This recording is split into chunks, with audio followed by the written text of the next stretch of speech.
Boa noite, gente querida.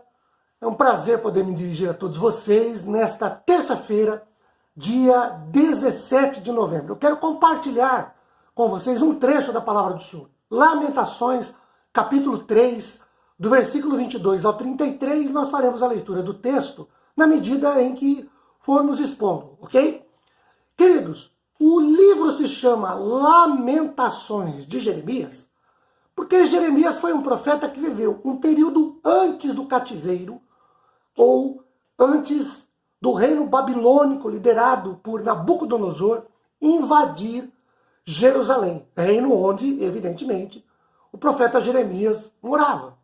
Então, antes da invasão, o profeta Jeremias já profetizava sobre essa invasão. Ele vive esse período.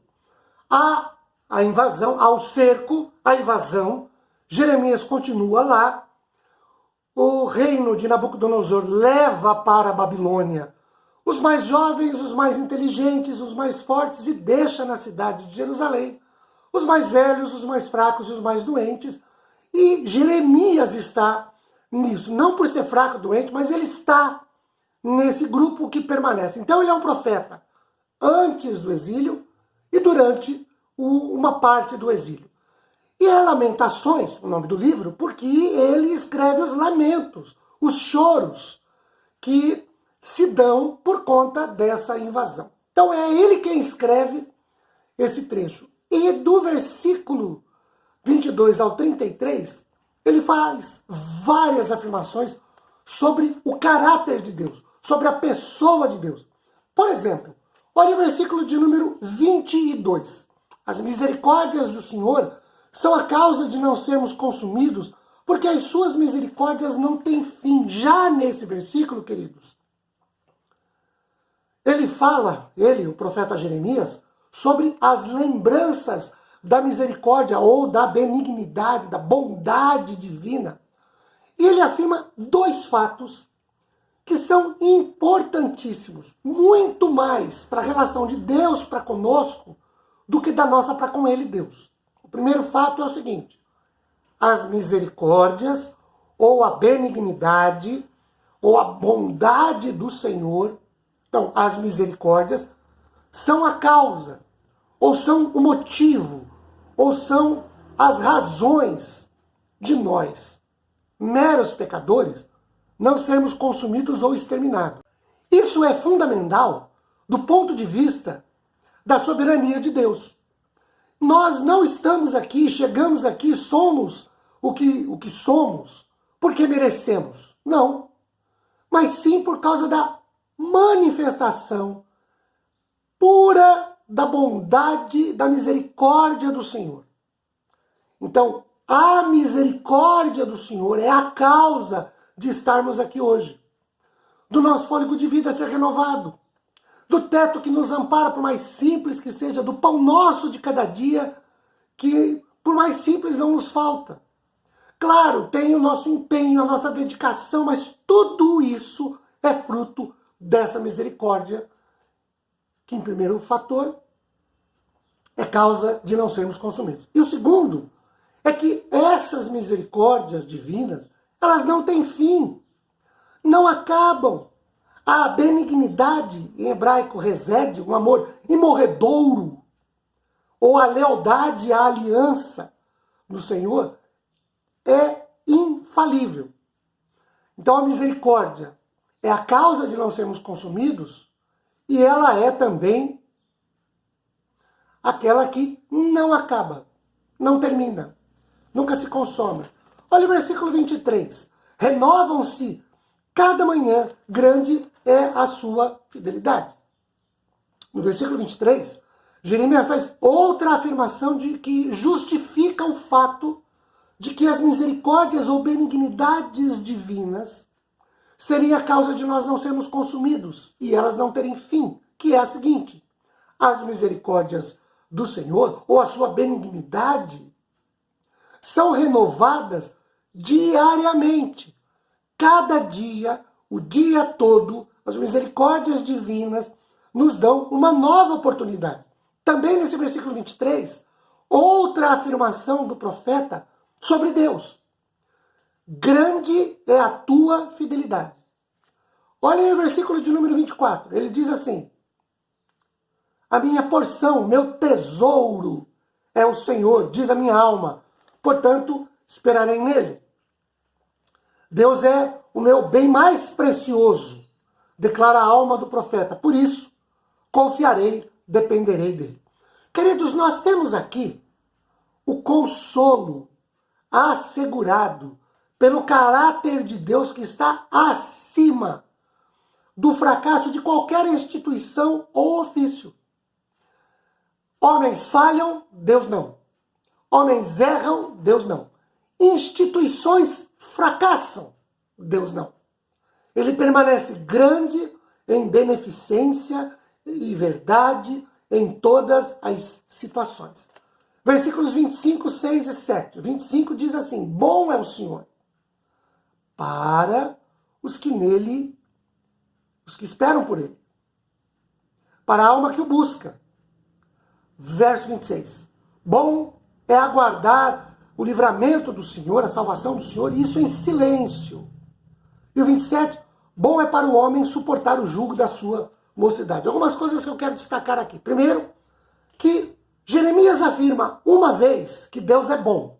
Versículo 26. E ele é bom para quem espera nele. Então, ele é bom para todos? Não, não. Só para quem espera nele. Porque para quem não espera, Deus não é bom. Porque não espera nele. Não se relaciona com ele. Ele é bom para quem espera nele. Depois, nos versículos 26 e 27, o profeta diz que, duas vezes, ele diz que é bom de nossa parte, primeiro, aguardar a salvação, esperar a salvação ou o livramento de Deus, e isso em silêncio. Por que em silêncio? Porque às vezes nós não temos outra alternativa, se não esperar, porque nós já batemos em todas as portas, já colocamos as carroças na frente dos bois, intempestivamente, impensadamente, de maneira abrupta, nós fomos e fizemos, realizamos e falamos e mexemos, e nada deu certo. Então não nos resta outra alternativa, outra opção, a não ser esperar. O problema é que nós esperamos várias vezes, porque não nos resta outra oportunidade, reclamando, resmungando, chorando, choramingando, xingando, blasfemando. E o texto diz: bom é esperar pelo Senhor em silêncio. Penso que o profeta aqui foi bastante educado, porque ele podia dizer: cala a boca enquanto você espera. Para de reclamar, para de resmungar, para de fazer mimimi. Para. Essa é a palavra. Segundo, Deus, ele é bom, e é bom de nossa parte que o homem suporte o jugo da sua mocidade. Ou seja, a disciplina no começo da vida produz maturidade digna de confiança. Veja, quando nós somos jovens, quando nós temos força e vigor, vitalidade em todos os sentidos, muitas vezes, nós somos intempestivos. E vamos fazendo. Porque nós temos saúde, nós sabemos, nós abusamos, né? Nós somos imprudentes em várias vezes. E aí, a vida nos disciplina. Caímos, tropeçamos, sofremos, choramos. E isso molda o nosso caráter. Isso nos faz aprender a melhorar. Pelo menos deveria, né? Em alguns casos isso acontece, em outros, lamentavelmente, não acontece. Mas, partindo do pressuposto de que isso acontece, é muito comum hoje a gente dizer assim: eu queria ter a cabeça dos 40 com o corpo dos 20. Bom, a gente só chegou a ter a cabeça dos 40, dos 50, porque lá nos 20, nos 25, nos 30, nós fomos intempestivos, imprudentes, às vezes irresponsáveis, e fizemos uma porção de coisas que não devíamos ter feito, falado uma porção de coisas que não devíamos ter falado, e aí fomos disciplinados. Olhem o versículo de número 28. Assente-se solitário e fique em silêncio. De novo o silêncio, né? Porque esse jugo Deus pôs sobre ele. que a alma castigada se submeta silenciosa e humildemente, porque nisso é que está a esperança. Apanhamos na mocidade? Sim. Sofremos? Também. Aprendamos com isso. Doeu, dói até hoje às vezes. Aprendamos com isso. E em silêncio, sem reclamar, sem resmungar, sem blasfemar. Aguardemos em silêncio, porque o Senhor é aquele que nos livra do mal. Olhe para o versículo 29, quando ele fala do pó. Ele diz assim, ponha a boca no pó. A ideia aqui é de se humilhar.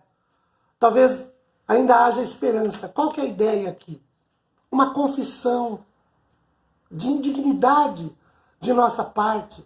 E esse colocar a boca no pó leva-me a necessariamente ajoelhar-me.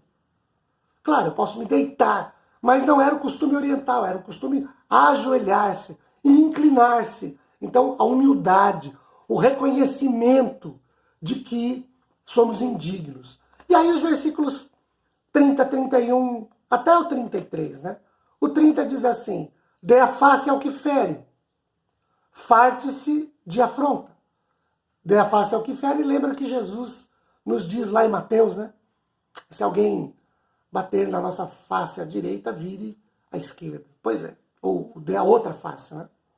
Verso de número 31, o Senhor não rejeitará para sempre, pois, ainda que entristeça alguém, usará de compaixão segundo a grandeza das suas misericórdias. De novo, as misericórdias do Senhor grandes. Porque não aflige, nem entristece de bom grado os filhos dos homens. Rapidamente, porque não aflige de bom grado. No hebraico, a ideia é de coração. Ou seja, Deus não rejeita para sempre, nem há algum tipo de espírito de vingança no coração de Deus.